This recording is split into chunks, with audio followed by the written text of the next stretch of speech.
Paquito Diaz, may anak pala kay Miss Eva Darren. Maraming mga netizens ang ngayon nga lang nalaman ang tungkol sa buhay pag-ibig ni Miss Eva Darren, at ang pagkakaroon niya ng anak sa aktor. Nagbahagi nga ng ilang personal na detalye sa isang episode ng TikTok with Aster Amoyo sa YouTube, ang veteran actress na si Miss Eva Darren. Sa nasabing panayam, natanong ni Aster Amoyo ang veteranang aktres hinggil sa dati nitong naging karelasyon na si Paquito Diaz, na ama ng kanyang panganay na anak na si Dr. Fernando de la Peña. Ating matatanda ang si Dr. Fernando de la Peña ang siyang nagsiwalat sa mga madla, hinggil sa hindi magandang pagtrato ng FAMAS sa kanyang ina.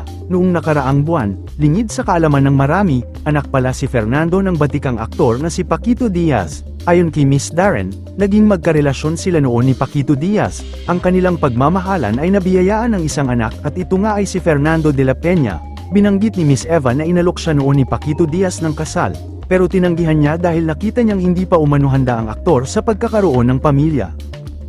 Siguro nakita ko na, malaki ang pamilya ko, nakita ko rin may pamilya na siya, hindi siya ready pa, niyayaya niya akong magpakasal noon pero ayoko, kasi nakita ko na hindi pa siya ready talaga na magkaroon ng pamilya.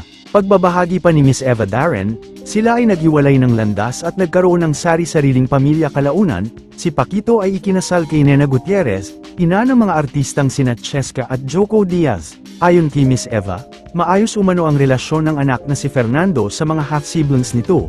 Sa katunayan, sa tuwing nasa Amerika si Joco, dumadalaw umano ito sa kanyang kuya Fernando. Mabuti, magkakasundo. Kapag nasa States si Joco, nagpupunta sa kuya niya. Noong buhay pa si Paquito, bumibisita din sina Paquito sa kanya sa States. Ayon pa kay Miss Eva, noong nabubuhay pa si Paquito, dumadalaw rin umano ito sa kanyang anak sa Amerika, at maayos samahan nila ni Fernando bilang mag-ama.